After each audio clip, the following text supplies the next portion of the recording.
Good morning. Today we're going to talk about IVC filters and placement of IVC filters, indications for them, and what to expect when you have these filters placed. When I first started practice about 30 years ago, we used to put a lot more of these filters in. These are just essentially, as the name implies, it's a trap. It's a filter trap. So what it does is it sits in your main vein system. Remember, veins drain the blood flow back up towards your heart and lungs. They join together slightly to the slightly to the right of your belly button. The leg veins come together and then form the vena cava, which goes up and enters the right side of the heart to return the blood flow back up that way. And so when we put these filters in, we put them in just underneath the kidney veins usually. And we can do them several ways. This system's all connected together, so we can go into the neck vein, we can go in through the leg veins, but essentially it ends up like a sieve inside that vein. And if a blood clot breaks off from your leg and is trying to travel up towards your heart and lungs, this thing traps it and doesn't allow it to go up there. So years ago, we used to put a lot of these things in. They were permanent, they never came out. They have like little hooks on them where they hook into the vein wall. And that's how they work. They essentially, they look like 6 or 8 bobby pins kind of attached together. There's different varieties of these things, bird's nest and all that other stuff. But really, essentially, it's just a sieve system to try and protect clots going up the lungs. So years ago, like I said, we used to put permanent filters in. Now we don't do that as much anymore. We used to put I think about 8 years ago, these temporary filters came out. Temporary filters could be retrieved. We saw a spike in filter placement when these temporary filters out because we thought it was the greatest thing since sliced bread. And then kind of backed off on a lot of these filter placements for several different reasons. That generally speaking, they're fairly safe, but there's some potential downsides to these things. And so again, it's a risk-benefit analysis. You want to do these things for the correct indications. And so the correct indication for sure is like if you have an acute blood clot that's in your leg veins, and that thing has a risk for embolizing.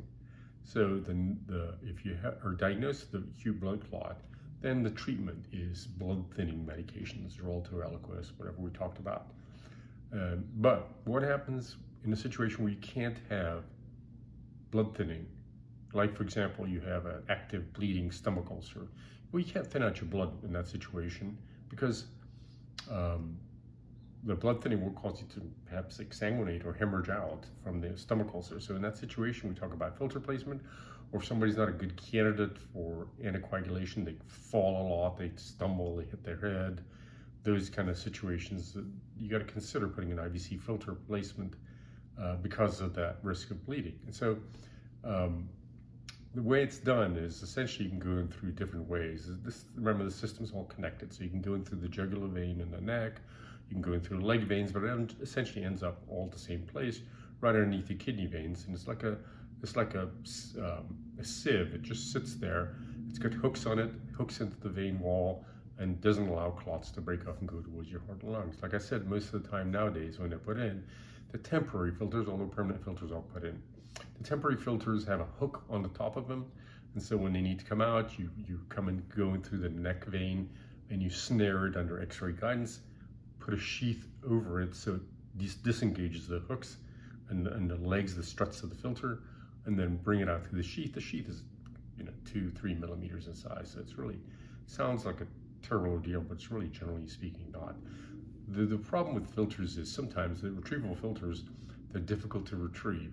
So generally speaking, you want to get them out as soon as possible because the longer they stay in, the more difficult they become to take out.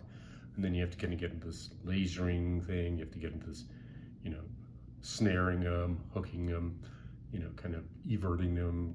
It just becomes a much bigger ordeal when they stay in longer, and they can tilt, and so that makes it difficult to snare that hook part of it. So there's some potential downsides to the filter. Probably the biggest risk in my mind to filter placement is, especially if you can't have your blood thinned, then you have a chance of this whole system clotting off. So think of this as like a metallic object and that's what it is. It's a metallic object sitting in your main vein that drains your legs. What happens if that entire thing clots off? Well, then you get significant leg swelling from, the groin crease all the way down to your feet, because that blood flow now is having a tough time going back up, and that becomes a much bigger deal. You have to go to the x-ray suite if it's quite symptomatic. You have to try and bust up some of those clots, suction it, put you on blood thinners. It's a much bigger production. The chance of that happening over the lifetime of the filter is probably about 4 to 8%, depending on the filter. Now, if you're on blood thinning medicine, the chance is lower. So that's a good thing. So that's probably the biggest risk in my mind. The filter, the other thing that's talked about in the press is filter migration. Filter goes up and down. That can happen. I've never seen it in 30 years, but that's a potential problem. I've seen it tilt. I've seen it tilt in place, and it becomes incredibly difficult to come out or take it out. If you can't snare it out, sometimes we'll leave it in, or open surgical removal, which is a much bigger deal. So that's a potential problem, filter tilting or migration up or down. Filter fracture, that was a big deal years ago. The barred filters that we used that had a slight increased incidence of filter fracture, where the fragment of the filter would break off from the filter itself. So that was a potential complication too.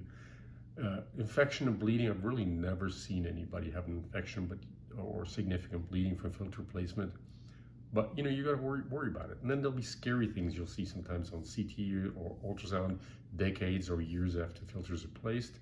The struts of the filter sticking out of the vena cava, and they kind of burrow themselves out. It can cause some back pain sometimes. It can burrow into adjacent structures like the duodenum, which is the first part of your small intestine, or even into the aorta. So there's some potential downsides, but the incidence of that kind of stuff is much less. Probably the biggest deal is vena cava thrombosis, because that happens it's really kind of a bothersome and cumbersome event. And so it's always good to take filters out as soon as possible if they're temporary filters. But if the situation is right for you, it is a good idea to put these filters in if you can't have your blood thinned out and you have a blood clot. And so your surgeon, your vascular surgeon, or your interventional cardiologist, radiologist will kind of go over that with you before they place the filter. And always ask them about how quickly can you take this thing out, because again, the sooner the better in terms of removal, but you want to do it safely, or over that time period where you're at high risk for this blood clot breaking off and going towards your lungs, or you can start blood thinning medicine. That's always the best way to go. Next time we'll talk about pulmonary embolism, which is blood clots going into your lungs, and the management of that. I'd also touch on acute and chronic DVTs. So chronic DVT is a different entity from acute DVT. It's treated differently, and sometimes it's a surprising finding on ultrasound. We'll talk about ultrasound findings too, because that kind of confuses people a little bit.